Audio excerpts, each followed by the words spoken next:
point of having powers if you can't show them off? That's exactly why everyone loves the Hulk. With guys like him, it's always time to smash. So while we wait to see more of him in She-Hulk, I'm giving you my top 10 superhero power demonstrations, Volume 4. Like, share, and subscribe if you haven't already.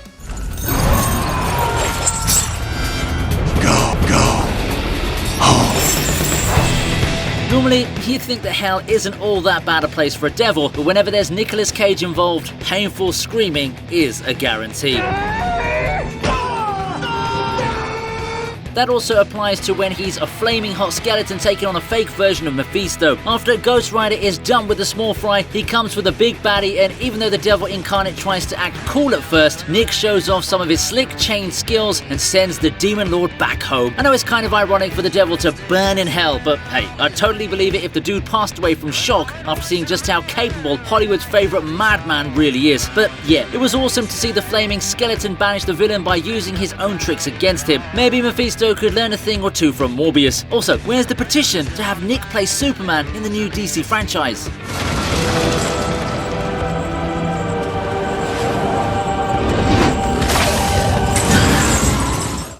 We're the Guardians of the Galaxy. Ronan might be a big blue baddie, but that doesn't mean he ain't unstoppable. Now, the Guardians of the Galaxy by themselves aren't super strong, but when they're together, they can harvest the power of a freaking Infinity Stone. The scene in question happens right after Peter Quill shows off his Michael Jackson dance moves that amaze Ronan so much, he totally ignores a weapon that's pretty much staring him right in the face. Well, that is James Gunn for you, I guess. But the epic moment arrives soon after, as Star-Lord and the others combine their willpower and create an awesome visual spectacle by manipulating the stone and destroying Ronan without even the slightest bit of hesitation. The build-up is amazing, and the release is even better. No, that wasn't another one of my innuendos, okay? Also, I think Wong should take some notes here, because it's definitely a better option than fortifying your minds against a psycho Wonder Witch.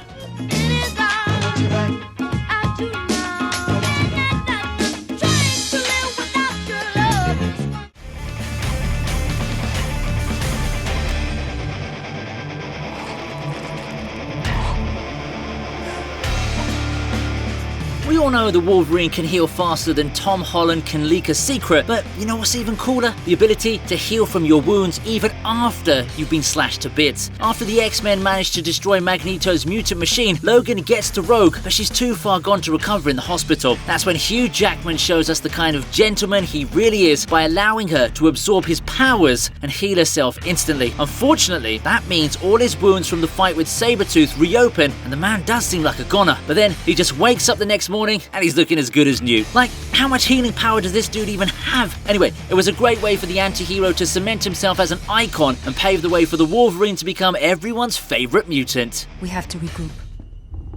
I know, but there's a problem. You're not part of the group.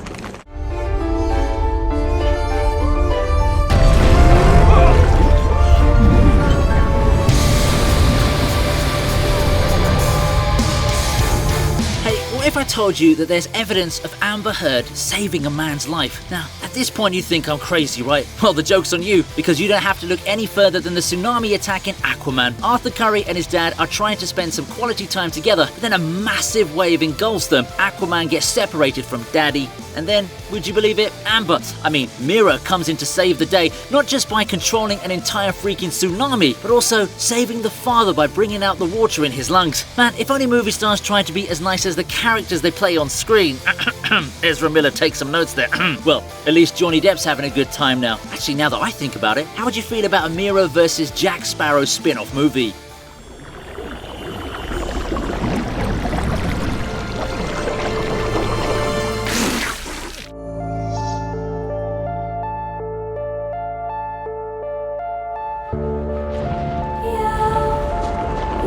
A clock without a craftsman.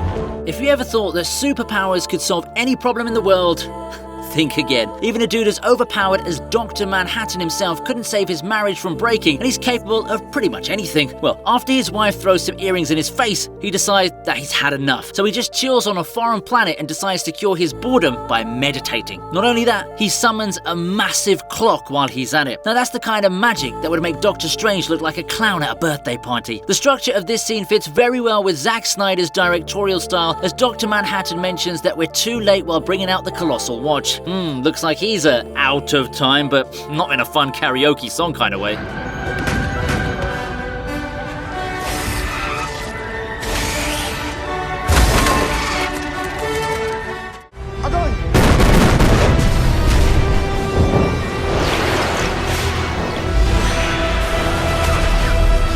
Look, I know I said superheroes, but technically Magneto still hasn't transitioned to the dark side here. You could say that he was acting in self-defense over an extended period. I mean, the guy didn't even call himself Magneto at this time. Both sides of the Cold War realized that it's time to shift their attention to their common enemy, freedom. Actually, I mean mutants. They fire a bunch of missiles, but Magneto ain't gonna let some puny metal bombs bother him, so he puts on his Vader face to awaken the Force and send the entire bombardment straight back to their rightful owners. Yeah, I know there's a little tug of war after that, but Eric is still pretty much in control throughout the entire scene till he makes sure that Charles lives up to his wheelchair brand image. So I guess Professor X should be thanking his frenemy for the favor.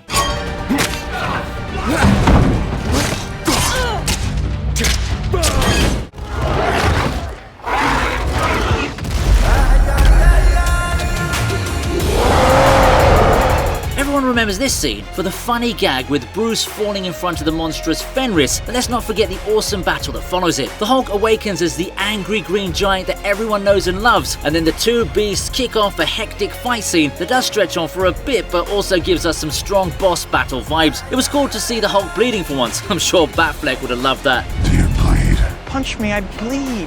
And then Bruce gives the Demon Wolf a deadly uppercut that practically knocks him out of the park. I guess you could say that he let the dog out. Just for context, remember that Valkyrie tried to shoot the living daylights out of the overgrown monster, but that stupid dog just doesn't die. This stupid dog won't die! So yeah, that finisher move looks a lot cooler now, right? Our bodies metabolize alcohol at an incredibly fast rate. Means that we can drink so much and not get drunk. All buzz, no barf.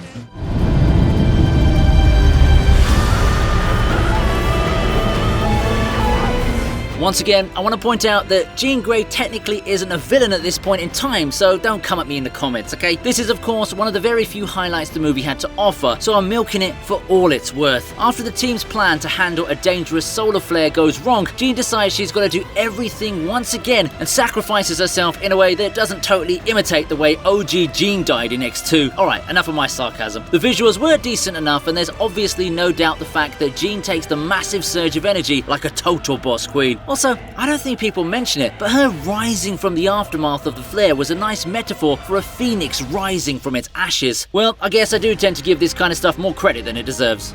Let me show you how.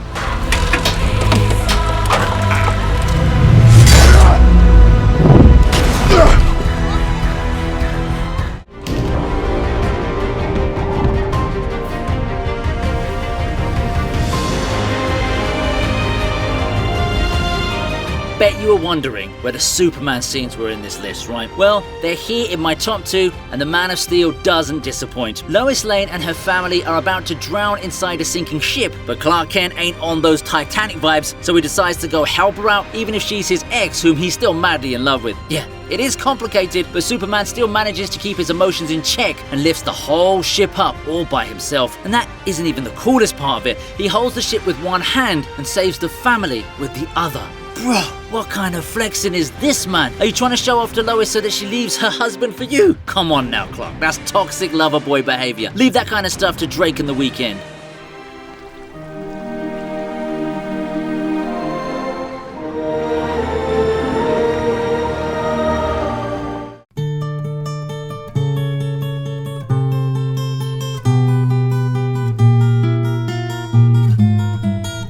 If you ever find Quicksilver at the top of one of my lists, I think it's fair to say it's not that fake gag in WandaVision. After the younger versions of the OG X-Men and Wolverine find themselves in a tricky situation, good old Quickie Boy does his thing and kicks off a legendary speed rush sequence where he hilariously stops the bullets from hitting our heroes while also playing some neat pranks on the officers involved. Yeah, I know he's never been one to love the authorities, but this, it's a whole other level of sass. The choreography, the background score, the acting, everything about this moment is simply mwah. And of course, there's also the bit when the time goes back to normal and we witness the aftermath of his actions. I bet they didn't see that coming. Oh, sorry, wrong movie.